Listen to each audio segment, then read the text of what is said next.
Welcome back, my friends, to the show which does once a week end. I mean, that's only logical because I start the show once a week, and then once a week there's a middle of the show, and then once a week there's got to be an end to the show.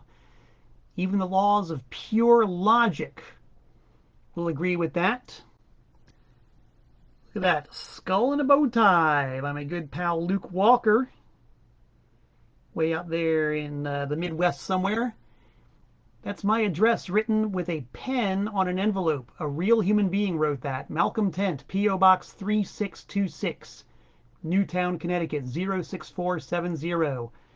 Yes, pen and ink are alive and well. I love seeing people's handwriting. I really do. That's one of the many joys of getting stuff in the mail and having people write stuff out. Because I, Malcolm Tent, the host of Tent Talks Tunes, am unabashedly, unashamedly, unrepentantly, undeniably in love with getting stuff in the mail. That's why I flash this here address every single week, because I want you people to send me stuff, and I'll send you something back. Mr. Walker, got a package all put together for you, Mang. It's going to go out before the end of the week, so keep your eye on your mailbox and let me know when it arrives, and that'll be a groovy. So, am I streaming live? Let's make sure that I am indeed live and that this post is public and people can see it. I'd like to see a wave or a nod or a thumbs up or a wink or some kind of icon from anybody out there to let me know that I am indeed being seen and heard. Because with this Facebook stuff, you never know. If you're watching this on YouTube, you would wonder why is the old guy saying that? It's because this is Tent Talks Tunes, and Tent Talks Tunes airs live every Wednesday on the dreaded Facebook, and then is rerun on YouTube, and is of course permanently archived on my Facebook channel. And Luke Walker himself has checked in to say awesome. So there you go, man. All is good. Let's see, what else did we get in the mail this week? One of them postcards from my good pal Dylan Hauser from Hell Garbage. A fine, fine noisemaker. This guy makes real art on postcards. Postcards are cool. I've sent Dylan quite a few postcards over the weeks, months, and years, and I'll be happy to reciprocate with yet another one. This even has a download code for one of his new noise albums, which I'm very excited about. Hello, Pear! Good to see Pear here representing the international vote. Parvis Driftwood, thanks for tuning in. You guys are just in time. I'm going through the mail. This is something that arrived in the mail. Actually, this one object did not arrive in the mail. I got this in person as part of a trade with Sir Barry Hannibal, the drummer for the almighty Anti-Scene. As you may or may not know, I am the bass player for Anti-Scene. And even though we in Anti-Scene do not see eye to eye on every single issue on the planet, there are some things we do agree on. We agree on a number of issues, and one of them is Star Wars. Man, you want to hear a bunch of geek, nerd, endless talk about Star Wars? Hop into the Anti-Scene tour van and take a ride with us. You'll hear all about it. So when I was visiting Sir Barry, last time I was down there in October, he said, man, I got all these VHSs I don't want anymore. You want them? I was like, yeah, sure. I love VHSs. I've got a VCR. What you got? He says, all kinds of weird stuff. Weird stuff? He knows me well. What kind of weird stuff can you hook me up with, Barry? Quite a few things, actually, including this thing I didn't get around to watching until just a few days ago. And needless to say, my mind was fried like a halibut on a hot iron griddle. It's still steaming and smoking. I'm still not quite sure I can think clearly, but this, my friends, look this up. I don't know if you can read Turkish. Don't know if I can read Turkish, but luckily there's an English translation on the spine. The Turkish Star Wars. I'm not going to say anything more. But if you guys are out there and you like the unusual as much as I do, and the weird and the downright bizarre and the wild and the wacky and the wonderful and the absolutely eccentric, and you got about 75 minutes or so, to devote to something that's incredibly bizarre, check it out. The Turkish Star Wars. I just did you a big favor. You can thank me later. A toast to the Turkish Star Wars.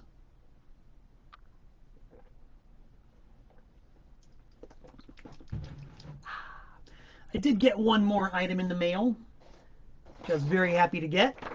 A big box showed up on my front porch. Hey, Grant Den's tuned in. What does Grant say? One of my favorite parts of the week. Yeah, Turkish Star Wars? Believe me, the more you watch Turkish Star Wars, the more your week is going to be made. Adam Wolf himself, he knows what I'm talking about.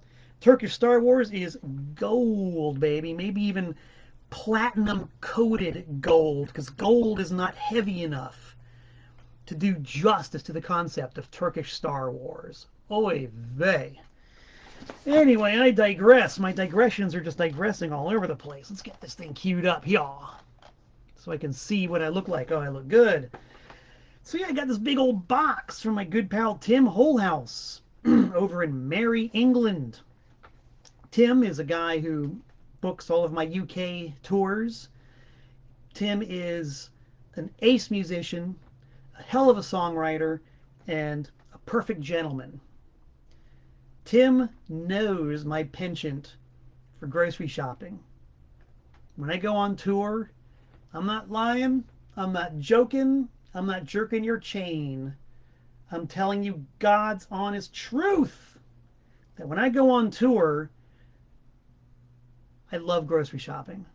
I love going to grocery stores, convenience stores, health food stores, co-ops, department stores. I just love it. I love shopping in foreign places, especially grocery shopping.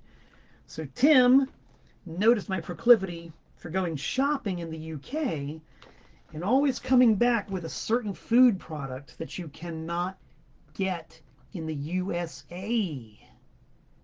True fact, there are certain delicacies that I have only ever been able to find in jolly England. And Tim, bless his heart, bless your heart, Tim, sent me a care package containing not one, not two, but 3 different flavors of Naked bars. Oh, Lord have mercy, Naked bars. They're vegan. They don't have any sugar added to them. They're raw, and you can only get them in England. I love these things. Love them. And Tim sent me 3 packs of these. Now I'm going to backpedal just an ever slight bit and say that, okay, I did find Naked bars once in the US of A. Once did I find Naked bars, and it was at some random truck stop somewhere in Tennessee. I wrote down the location in one of my tour diaries, so I'll know to go back there again next time I'm in Tennessee. But what the H? One truck stop in Tennessee is the only place I've ever seen Naked bars in the US. You can be assured that I cleaned them out. Whatever money I made that night at the gig got spent on Naked bars in the US.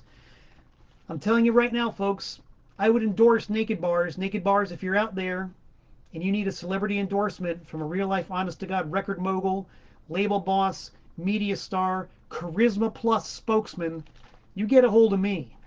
I'll do you right. I would also like to mention that Tim sent me a jar of Marmite. Marmite, I think if you look hard enough, you can get it here in the States. But I never heard of it until I went over there.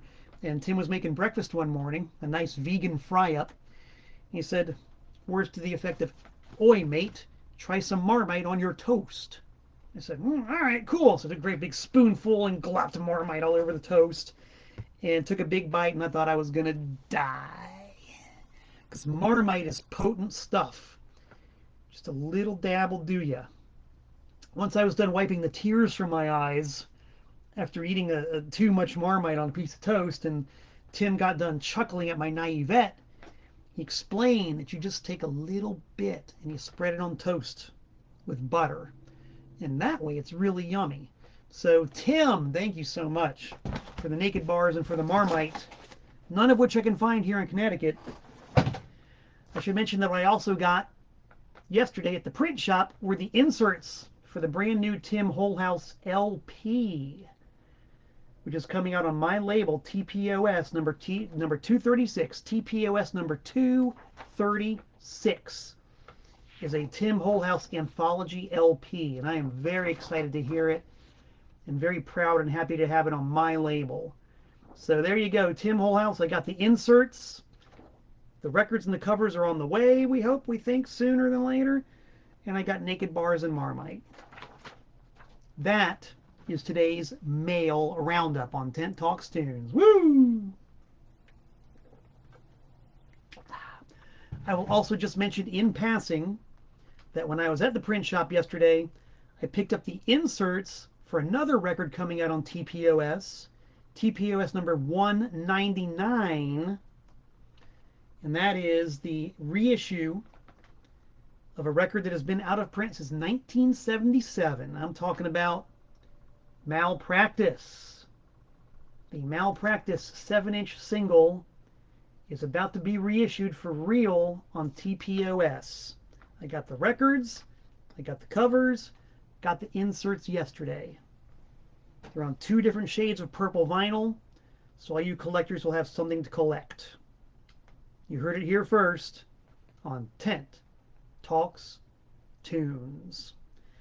All right, enough bourgeois. Let's get down to the meat of the matter, shall we? That's vegan lunch meat, of course. These are a few of my favorite things, records and albums and vinyl with covers. I love records and I love music, and I suspect that if you're tuned in, you know what I'm talking about. You share the same sweet sickness that I do, the same magnificent obsession for musical objects, these devices that reproduce music when you play them on a physical device. We love it. We love it. And I've got some records in my collection, just a few of them today, that I am just really, really super duper fond of, that I just really love. And it's not because they're particularly rare or collectible or valuable. I think if you guys look through my record collection ever, you'd see, you might be surprised at how very few like rare records there are. I don't collect because a record is rare. That's one reason why I really don't care about Record Store Day that much, because it's become like a Franklin Mint advertisement in National Geographic. I'm not into manufactured collectibles and things like that. I just like records that appeal to me. I like records that tickle my fancy. I like records that reach out and touch me. Records that just sort of jump out at me the minute I see them. Records that are like acquired after long, diligent searching. I just love that kind of stuff. I love the unusual and the weird and the outsider. Records that a lot of people really don't care about. They don't want these things, but I do. So we're going to talk about a few of those today. I'm going to scroll down and make sure everybody is still tuned in and having a lively conversation. Yes, they are. Here we go. Are you ready? Yes, you're ready. We're going to go chronologically to a record that made me so happy the day I found it. I scarcely even to this day have words to describe it. And this goes back probably at least 40 years at this point. Maybe even the late 70s. I don't know. When I started hardcore, pardon the phrase, collecting records, I approached it the same way that I do now. Like when I get into an artist or a band, I want to know everything about them. I want to know everything about them. If I get a record, I want to know what else they have out. I would read all the issues of Cream magazine and Rolling Stone and Trouser Press and Punk or whatever kind of publications I could get my hands on, and read as much as I could about bands and artists as I discovered them. And you got to remember, kids, we're talking about pre-internet. Okay, it was not possible to just reach over and click the mouse and have instant information. There was no Wikipedia. There were no websites, no search engines. If you wanted to know something, you really had to have your own database at your own disposal. You had to have books and magazines and flyers and stuff. And you had to know, oh wait, where was that Cream magazine that had the story about so and so? You had to know where to find this stuff. So it was a lot of fun. You know, there wasn't any instant gratification. You really had to dig and do your work to find out what you were talking about, to get your body of knowledge together. And it was very satisfying. Yes, Greg Crawford, word of mouth, talking to fellow record collectors and freaks and geeks and exchanging information, going to your local record store and picking the brain of the dude or the dudette behind the counter, or maybe randomly meeting somebody in front of the Devo bin. Oh, you like Devo? Yeah, I like Devo. And you start talking. Fantastic. So around 78, 79, there was a song that was on the radio a lot. It was actually kind of a hit record. It was called Dancin' Fool, and it was by a guy named Frank Zappa. And I loved that song. I thought it was great. I thought it was hilarious. I loved Dancin' Fool by Frank Zappa.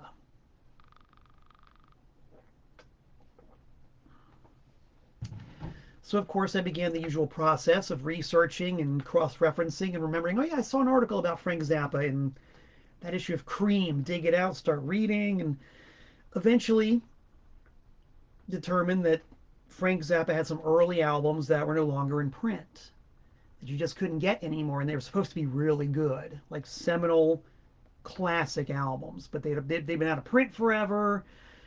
Hadn't been reissued. Didn't look like they were gonna be reissued. Tied up in legalities, but really awesome, legendary records. And so that, of course, really piqued my interest.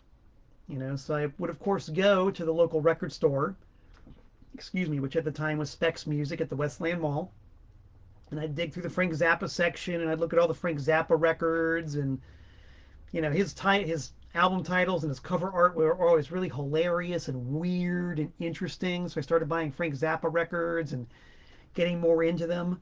But sure enough, you could never find these early records that you kept hearing about. He had this band at one time called the Mothers of Invention, and they had like 3 or 4 albums that you just couldn't get. And I remember, and some of you old timers might remember this, if you went to your local record store, they used to have this giant book. It was called the phonologue. That's phonologue. The phonologue. It was like the size of maybe 2 Yellow Pages phone books. See, I'm name checking all these things that the younger generation won't know what I'm talking about. But this big, thick book, it looked like 2 Yellow Pages stacked up on top of each other, and the pages were indeed yellow. And it was a list of every single in print, at least from the major labels, record at the current time. All the LPs, all the 45s, soundtracks, you name it. And they were listed by artist. And so I would look in the phonologue trying to see if I could find any of these weird old Frank Zappa records. Zappa. What's available? Well, Roxy and Elsewhere, Zootaloris.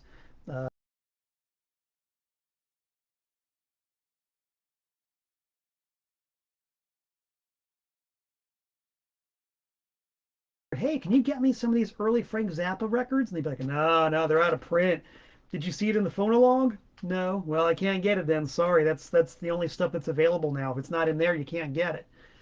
So the thrill of the hunt was very much on now because I really wanted these Zappa records. By now, I had purchased a lot of the records I just mentioned. My first Frank Zappa album that I bought was indeed Roxy and Elsewhere. And that just got me going, dude. I wanted to hear so much more, and especially these mysterious, unattainable early Zappa records. I had to have them. So time goes on. I grow, I develop. I don't mature, mind you. There's none of that maturity, but I do grow. I age a little bit. And I eventually discover a phenomenon called the record show, or the record swap meet, if you will. Now that, my friends, to use this analogy for the third time in One Tent Talks Tunes, was an eye opener. Because the record swap meet, as I'm sure most of you know, was a whole different ball game from the local record store. The record swap meet was a big room full of record dealers with basically nothing but used records, including a lot of out-of-print albums that weren't in the phonologue and therefore were not in the local record stores. This, my friends, was a revelation. I'd never seen such a thing. I didn't know you could even do something like that. So I became an immediate devotee of the record swap meet. And I would browse those stacks and just find all kinds of stuff. I mean, damn, just amazing, wonderful stuff. Because got to remember, we're talking like late 70s, early 80s here. And yes, there were record collectors, and yes, there were rare records, but again, pre-internet. So not everybody knew everything.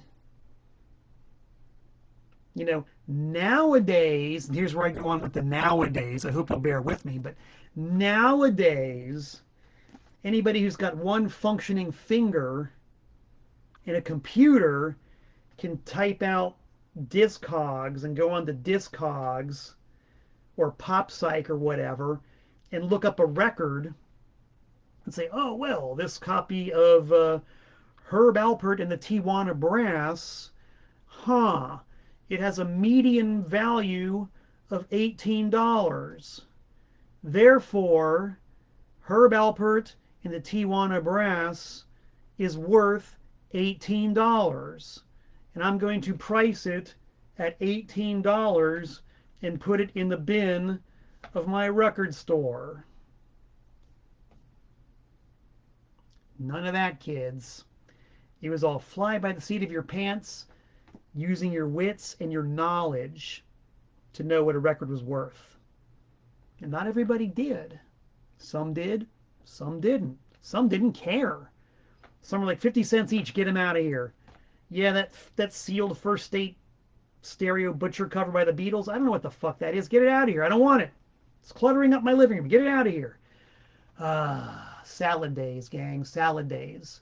So imagine my absolute delight when I was at a record swap meet. I believe it was in Hollywood, Florida. In fact, it was in Hollywood, Florida. I remember it, off of State Road 84, Holiday Inn. I'm flipping through the bins, and there it was. Freak Out. The first album by the Mothers of Invention. I just about fell over. Because you got to remember, man, pre-internet, I didn't even know what this record looked like. I didn't know what I was even looking for. I had no idea what the appearance of this record would be like. But, you know, luckily the title was big and bold on the front cover. It jumped out at me, and I jumped back. The price on it was $10, which, again, late 70s, early 80s, $10 was not exorbitant, but, you know, a new sealed LP was still like $6.49.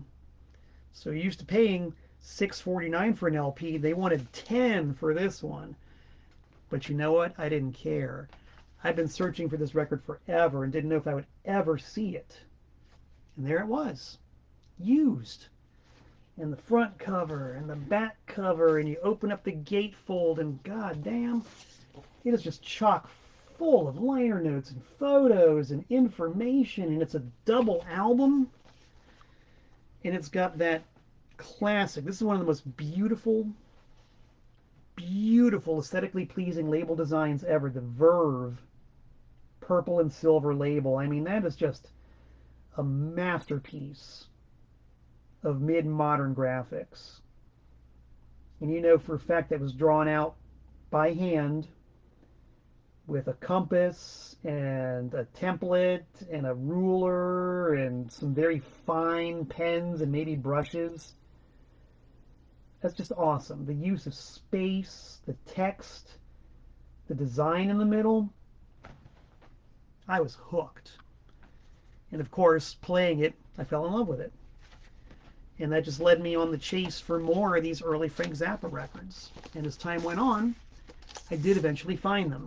All, well, not all, but a few of them at record swap meets. Found my copy of Absolutely Free, I believe at the same record swap in Hollywood on State Road 84 for $5.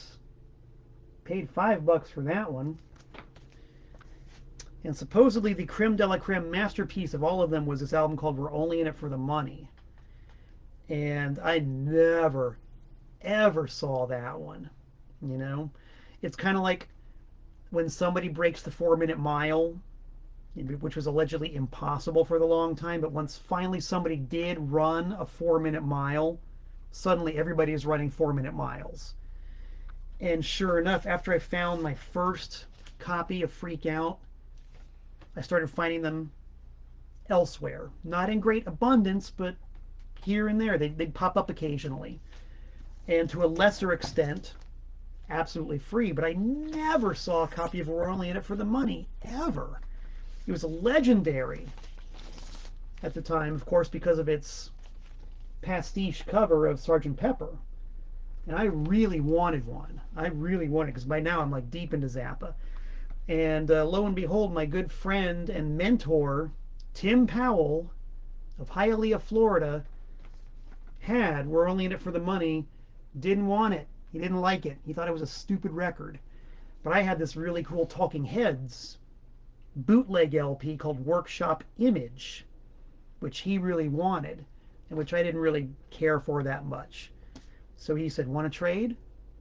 I said, "Yes, I want to trade."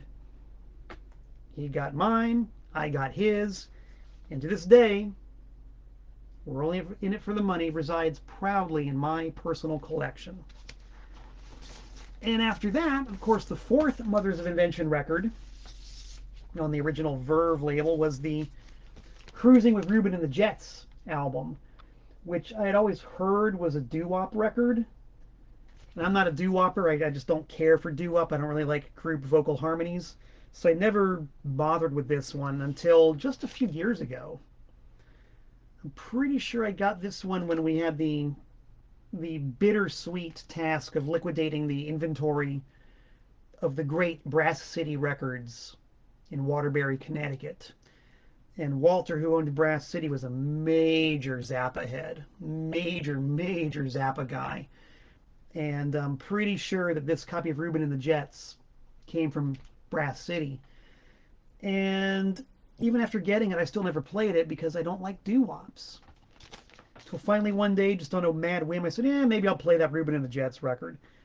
And you know what? I should have known that it was not just a doo-wop record. It was a Frank Zappa doo-wop record. So it was very smart, very smarmy, very well written, and of course, totally weird. And it also has some of the last vestiges of, I would dare say, genuine emotion on a Frank Zappa record that would ever appear. It's a great record. I love it. So thank you, Walter.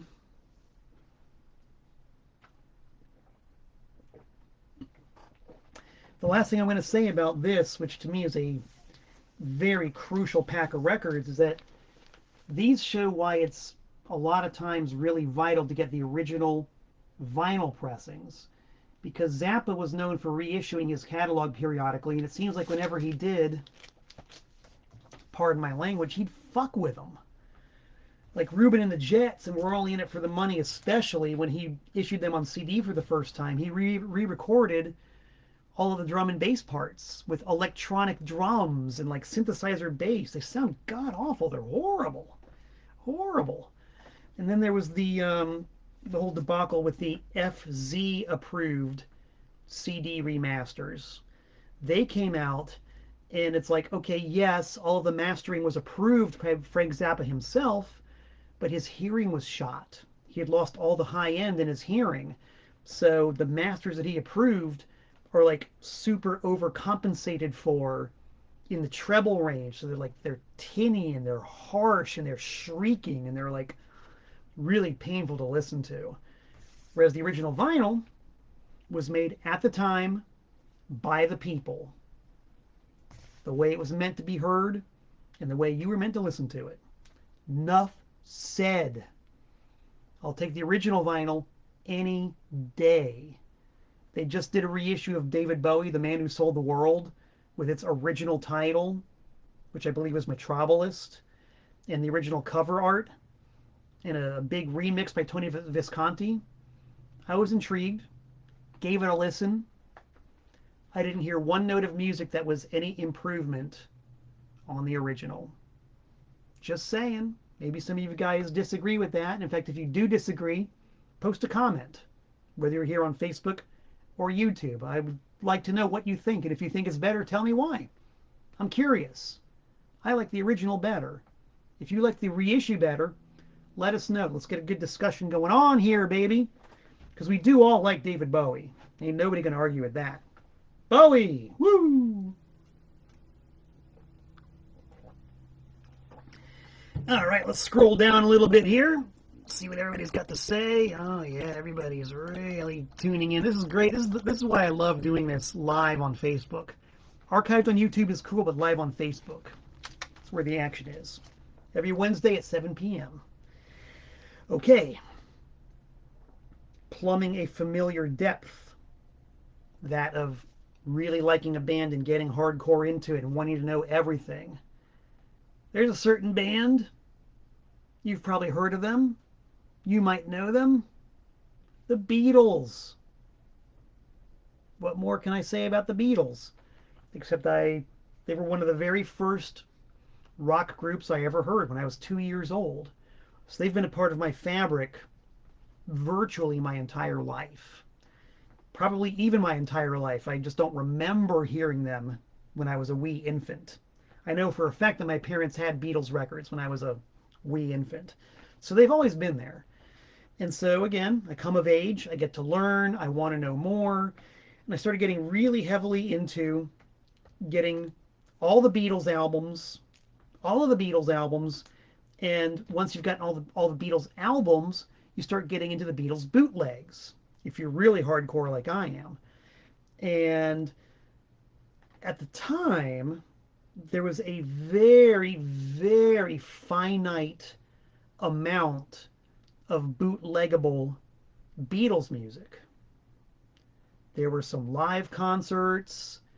There was the Get Back album, some BBC sessions in very bad quality, some television recordings made by somebody holding a microphone up to the speaker of a TV. And like it seemed like an endless supply of fake live recordings and fake studio outtakes and bogus Beatles songs that would end up on these bootleg LPs and then recycled ad infinitum. You know, it seemed like everybody claimed to have a bunch of Sgt. Pepper outtakes, which were usually songs not even by the Beatles. It was very sleazy, very cheesy, almost as bad as the regular major labels and their behavior. So if you're a Beatles fan and you've already heard, you know, the 6 or 7 live concerts pressed on crappy Rice Krispies vinyl, and you've had more than your fill of the fake outtakes and demos and whatevers, you really thirst for hearing the real stuff, you know? And if you're a fan of Beatles history, you're of course well aware of the fact that their original drummer was a guy named Pete Best. And you've heard about the legendary Decca audition that they, you know, failed. They got turned down by Decca Records and it was allegedly recorded. And you want to hear this stuff. I didn't necessarily lose sleep over it. But every time I would read a Beatles book or a Beatles magazine or talk to a fellow Beatles fan, I'd want to hear this stuff. And I'd, you know, go to all the record stores and the record swaps, just madly perusing the bins, looking for something new. There's got to be something new I haven't heard yet. Something. Anything. For the longest time, there wasn't. Until one day, I was at a record store. I am very sure that it was the great Yesterday and Today Records in South Miami, run by one of the true gentlemen of the biz, a guy named Rich Yaloa. Rich, as you might have guessed by the name of his record store, Yesterday and Today, big Beatles fan. And he was very much abreast of the scene, both the regular major label Beatles releases and the underground stuff. And imagine my shock and awe, excuse me, when I was doing the usual thing, looking through the bins, hoping to find something that I hadn't seen before already, when this thing popped up. The Beatles Decca tapes. The Decca tapes? And not only that, bold as brass, a beautiful black and white picture of the Beatles with Pete Best on the drums. Couldn't believe it. This is the kind of stuff that you just didn't dream actually existed. You look on the back and there's another picture of the Beatles with Pete Best and 15 songs, most of which appeared on no Beatles record and certainly no Beatles bootleg prior to that point. This, my friends, was like a Beatles bomb going off for yours truly. Same deal as the situation with the Frank Zappa Freakout. It was a $10 record, which was more expensive than a regular record. I didn't even hesitate. I knew I had to have it. Bought it, took it right home, played it, was kind of bewildered as to why and how it didn't really sound like the Beatles. But it was fascinating. It was just fascinating stuff, and it was real living history, on vinyl. And not only that, it was illicit, which made it that much more fun and that much more interesting, especially to a rebellious teenager. So this has always been a record that's just very special to me, and it's a common record. It's not anything that you're going to have to travel far and wide to find, not these days, because even the bootleg version was pressed and repressed, pressed and issued and reissued and counterfeited. A lot of this has come out legit or on gray market releases. So the music itself is no longer that hard to find, but I'm still just very, very fond of the original artifact of the Beatles Decca tape. And this is actually not the one I bought at Yesterday and Today. I had to sacrifice that one a bunch of years ago when I had my record store. When you got the record store and you got a record collection, quite often you just got to sell stuff. You can't afford to keep everything. And nowadays, I can't afford to keep everything.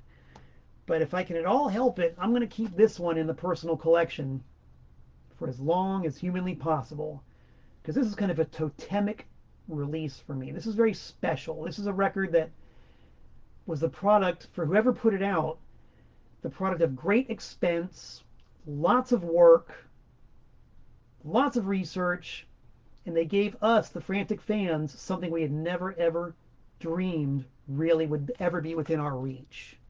So very special to me. Very special. A drink, a toast to specialness.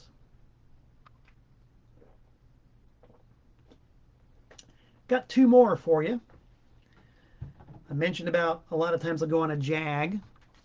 In past episodes of Tent Talks Tunes, a lot of times people say to me, Tent, what are you going to talk tunes about this week? And my answer is typically, I don't know. I don't know what I'm going to talk about. If I air on Wednesday, it's really a lot of it's going to depend on what I'm listening to on Tuesday. Honestly, that's not being flip or smarmy. It's just that's the way it is. I don't really plan these things out in advance. It's just whatever I'm into at a given moment that dictates what I'm obsessed with at a given moment, what I'm going to talk about the day after the given moment. By the way, Dan Duchter's got a question. He says, what do I think of Iggy's remix of Raw Power? I think it's interesting. I think it's nice and clean, but I prefer the sludgy and distorted original version. Because to me, that's what's imprinted on my brain through my ear. So I think the remix it's cool. I don't think it necessarily adds anything to the original. doesn't really detract from it either. It's one of those things to have, but if I'm going to listen to Raw Power, I'll always go back to the original David Bowie version of it. And there you have it, my opinion. So anyway, I've been playing lots and lots and lots of Public Image Limited the past few days. And I've, of course, been going down the wormholes and the rabbit holes connected to each other with Public Image Limited. Because the story of Public Image Limited is pretty Byzantine, and even to this day cloaked in a lot of mystery, because most of the people involved with Public Image Limited are either A, the type not to talk about it, or B, are quite embittered about the whole experience, or C, couldn't make heads or tails of it anyway because it was so chaotic. Kind of stuff I love, baby. Love those sorts of situations. Makes it fun to get into a band because you can never really know the whole story. You can just keep looking and keep reading and keep learning. You just keep learning. A friend of mine once said, and I quote, "I don't ever want to stop learning." Such a simple statement, but so zen in its perfection. I don't ever want to stop learning. Not just about this, but any other topic. Bring on the knowledge. I want it. I want it. So PIL is great for that because there's always going to be a new layer of the onion to unpeel. And one of the really, and this is just so funny because it's so typical of PIL, one of my favorite artifacts of Public Image Limited is a record that I found, once again, browsing the bins, just looking for something by PIL I'd never seen or heard before, and coming across this weird thing. And I can tell you, I remember exactly where I found this one. This was at Open Books and Records in North Miami Beach, Florida. My mentor, Leslie Wimmer. It's the first record store I ever worked at. That's where I learned how to run a business. I owe it all to Open Books and Records. So prior to me working there, I haunted the place. That's why I got the gig, because I was just always there, you know? And so looking for PIL records, and this thing came up. PIL. Commercial Zone. What is this? That didn't have a single song title I recognized. What the? Produced by Keith Levine. Music by Keith Levine. Words by John Lydon, but they misspelled John Lydon. I don't get it. What is it? It's on the this label, XYZ, I guess? Not Virgin like all the other PIL stuff was? What is this thing? Just showed up out of nowhere one day. So I took it to the counter and said, "Leslie, what is this?" She said, "Oh, that's Keith Levine, the guitar player for Public Image Limited, put out his own version of the latest Public Image album." Really? Bought it right then and there. Sound unheard, because I'm a fiend for PIL. And it was only, like, I knew that Keith Levine had quit Public Image Limited. When Keith Levine quit Public Image, I lost all interest in Public Image, because to me, that band was the synergistic relationship between Johnny Lydon, Keith Levine, Martin Atkins, and Jah Wobble. When Wobble left the band, the other three were able to carry on, and they did some pretty good music, Flowers of Romance specifically. And then it just got really sketchy as to whether Martin Atkins is really in the band or not, or whatever, but they still worked together and there was still a chemistry. But then when Keith Levine quit the band and PIL continued onward, I didn't know what to expect until one day at Open Books and Records, a brand new Public Image Limited live album appeared in the bins called Public Image Live in Tokyo. It was a Japanese import. It was a double 12-inch single at 45 RPM. And, you know, I bought it the second I saw it. Just got my pay that day, and I worked my warehouse job in Hialeah, went over to the record store to see what I could spend some money on, and there was Public Image Live in Tokyo. I just bought it because I was a total mark for PIL. Took it home, dropped the needle in the groove, and was shocked by how fucking lousy it was. It was, unbeknownst to me, the debut of the, as what they call, the cabaret version of Public Image Limited. Basically, literally a bunch of, I guess you could say, lounge musicians from New Jersey had replaced the almighty guitar stylings of Keith Levene, keyboard stylings too. And this entire album was just like the safest, most bland, cleanly recorded rock music versions of Public Image songs. That record did not stay in the collection for very long. That one got traded back pretty quickly. So I lost all interest. I didn't care. I didn't care what their new album sounded like. Didn't want to know. Did not want to know. So it was really intriguing when Keith Levene came out with his version of the album. And, once again, at the time, nobody knew the whole story, but it has since turned out that what happened was the Public Image record that was going to come out after Flowers of Romance was going to be called Commercial Zone. And it was going to be them doing like a real tongue-in-cheek version of a rock album. Sounded pretty intriguing. And there were a couple of bootleg tapes in circulation with a couple of the songs from that album, and they were good. Like they sounded great. Even with the extreme low fidelity that we had to put up with, the tunes were ragers. So, the curiosity is piqued, and then Keith Levene leaves the band, and the album is shelved, and those songs were never played live again. Very interesting. So, whatever the merits are of this thing, I will let everybody out there debate amongst themselves. It's not my favorite Public Image product, but I'm such a nut for PIL that I've kept it all these years. I'm never going to part with it as far as I can help it, because it's a really strange, interesting, and weird part of the story. The ex-member of the band bootlegging his own material. And to say it was a bootleg is probably an overstatement. It was more like a gray area release. And as far as I know, Johnny Lydon and Martin Atkins never tried to stop the release of this album. And from what I understand, they pressed 10,000 of these on the first pressing. And it originally came out in just a plain white sleeve with the AirSats PIL logo and a pretty fair approximation of a Virgin Records label layout. And I guess at some point, I don't know if this is actually a Keith Levene product or not, but at some point somebody made a cover for it. And it's just a piece of paper that they printed and folded and wrapped around the original white sleeve. But it was the same pressing, but with this very punk rock, very bootleggy looking sleeve. So I'll admit, when a copy that had the sleeve came through my record store, I took the sleeve and added it to my copy of Commercial Zone.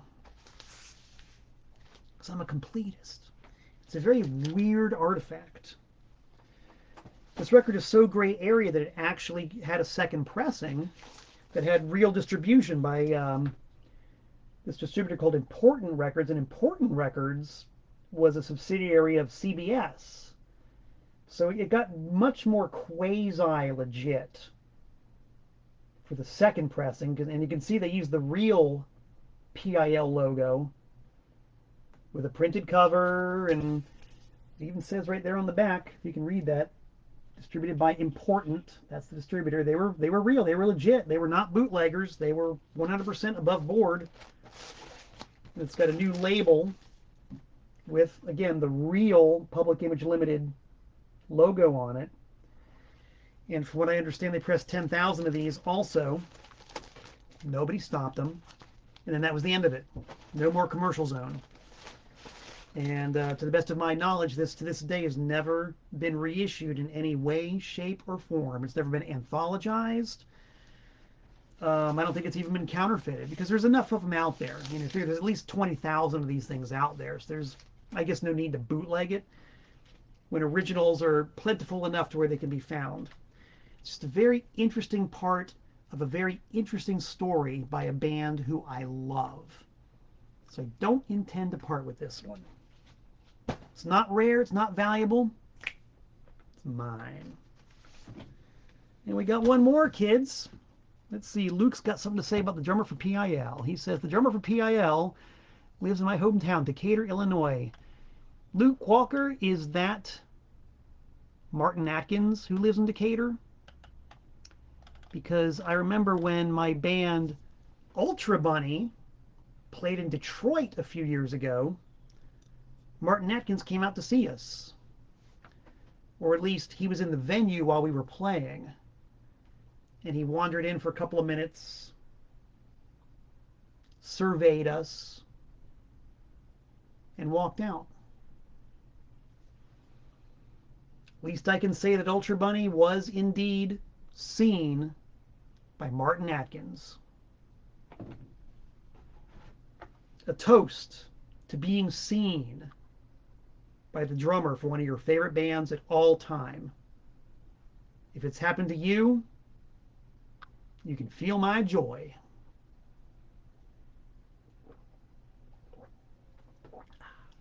Luke Walker says, yes, it was Martin Atkins. Luke, if you see Martin Atkins at the grocery store, tell him I said, hey. Tell him he really should have stuck around longer to see Ultra Bunny, because he missed something good. Just a piece of friendly advice from one legendary world-famous musician to another. All right, gang, I got one last record for you, and I guarantee you this is the weirdest one of them all. This is bizarre. And the story behind it is also kind of bizarre. So, when I had the record store, I got a hot tip. But there was a record collection to be had in New Haven. 50 cents a record. Cash and carry. Go get them. All right, cool. Got the address, got the phone number, called, said hi, I'm coming over. They said, okay, come on over. Excuse me. So I drive to this address in New Haven.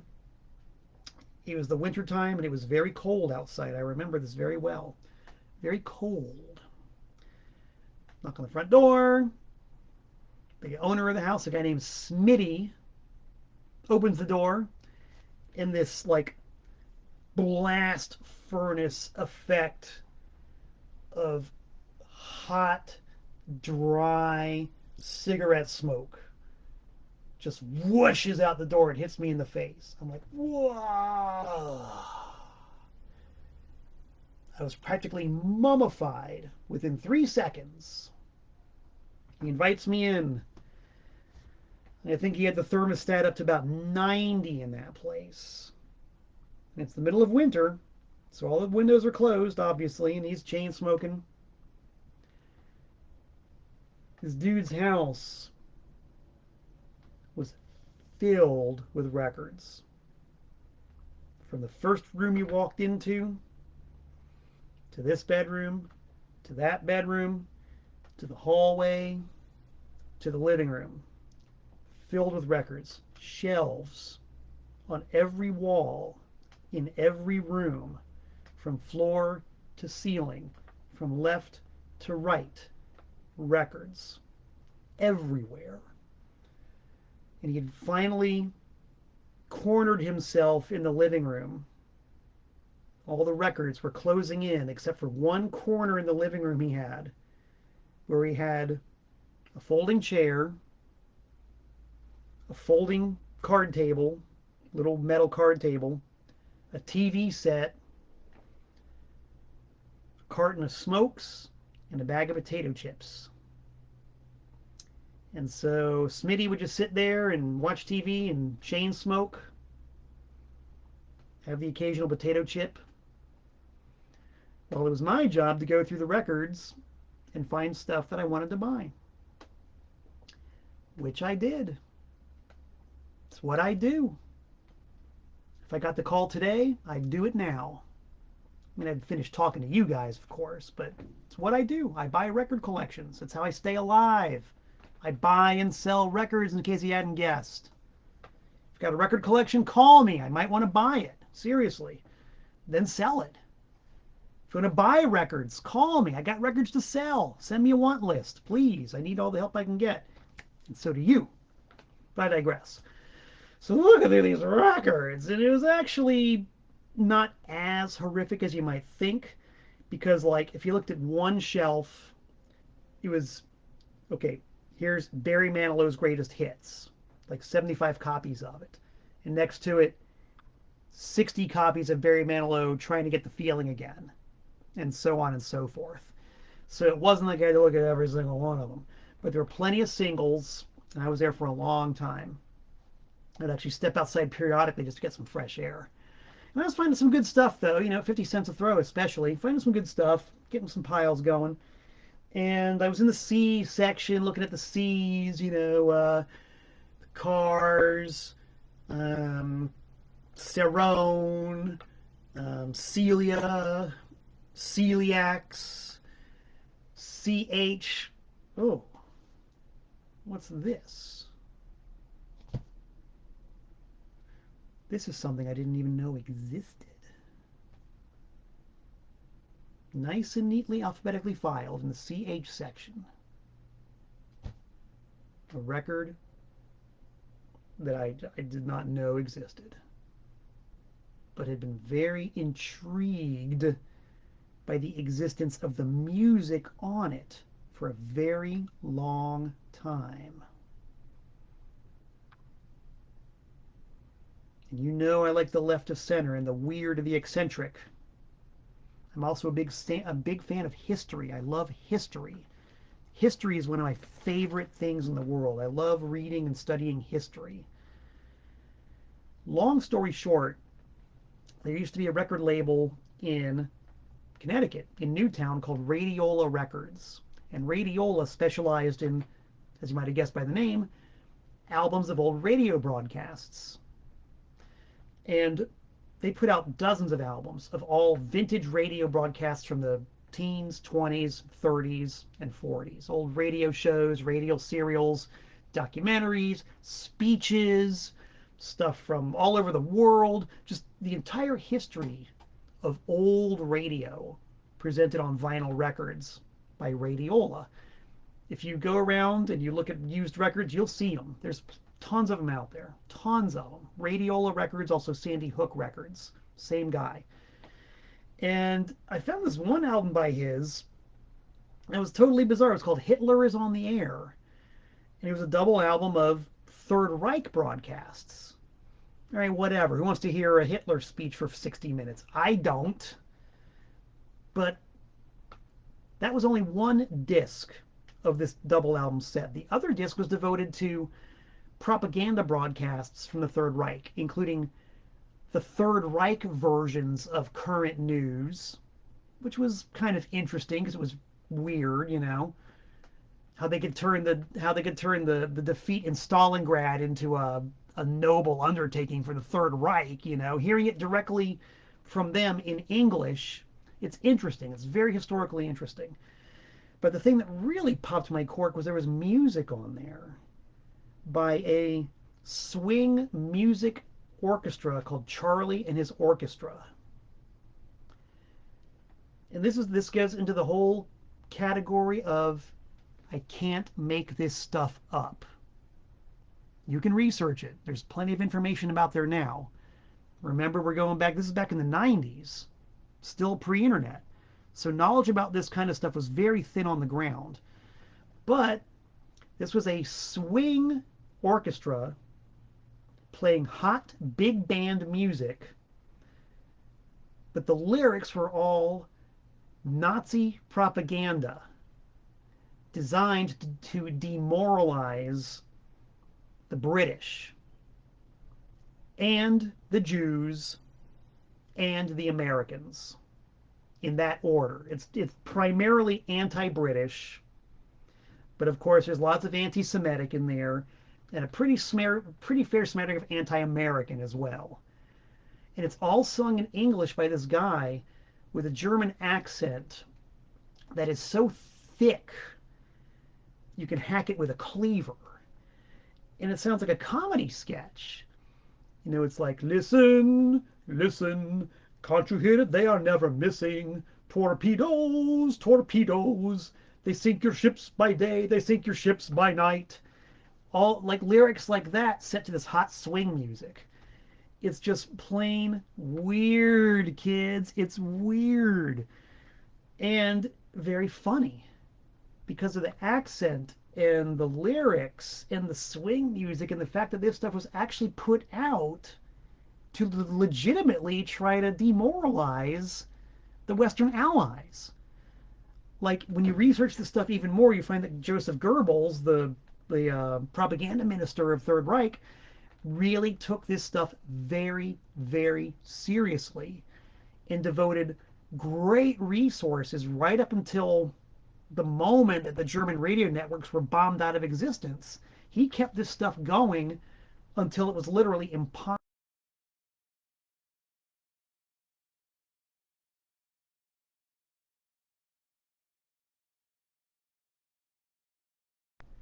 By Charlie and his orchestra, I was delighted and amazed because the original album that I found had, I think, 3 or 4 songs by Charlie and his orchestra. This was a whole album of stuff.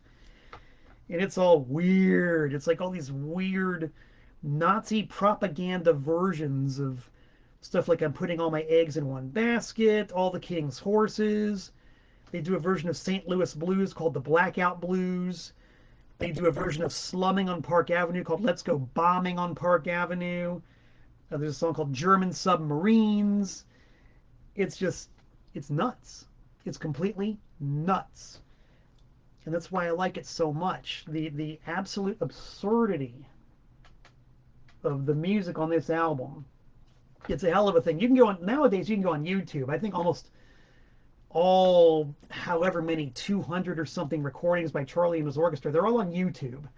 They're on archive.org. You can find them very easily. And just listen to this stuff. And just imagine yourself like, you're at home and you're listening to the shortwave radio and here's some hot swing music coming through. You're like, oh, hot swing music. This is nice. Oh, I know the song St. Louis Blues. Okay. Oh, St. Louis Blues, great. And then the vocals come in. It's about the Germans. They done bombed this town. I wish I could leave and pack my bags and make my getaway.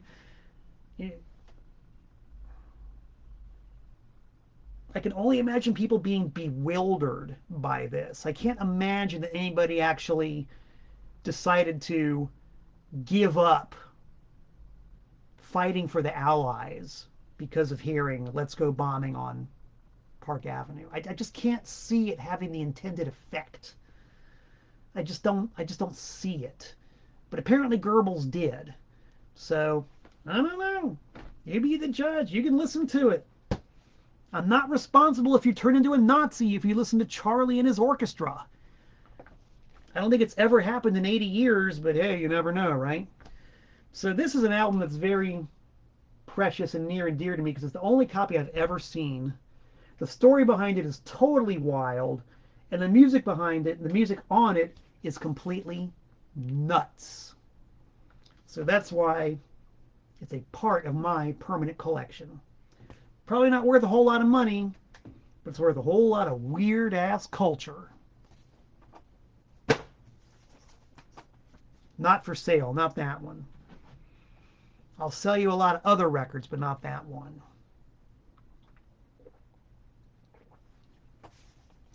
Nor my copy of Reuben and the Jets. When the time is right, though, look at this, I'm unprepared. My props are normally at my fingertips. When the time is right, though, I will sell you a copy of the Malpractice 7-inch reissue, out soon on TPOS. I will very happily sell you a copy of the album by my good friend Tim Holhouse. That's the insert for his forthcoming album, Very, also on TPOS. And I will also very happily sell you any number of great LPs. 7-inchers, 8-track tapes, whatever it is I can flog to keep the cat food dish full so poor old Harry the cat doesn't starve. Look me up on Discogs and eBay, wherever it is. Oh, there it is, Discogs and eBay, TPOS, Discogs, eBay. Look me up. And even if you don't want to buy anything, just send me a message, say hello. And I'll be checking out this discourse we got here. A lot of people checking in, a lot of people with opinions and stories, and that's what I like to see. A nice, vivid discussion. Yes, kind of like Hanoi Hannah. Yeah, oh my God. Propaganda. Love it. So anyway, I do expect to be back in about 167 hours. Thank you all for tuning in. This is Malcolm Tent saying so long from the Nutmeg State.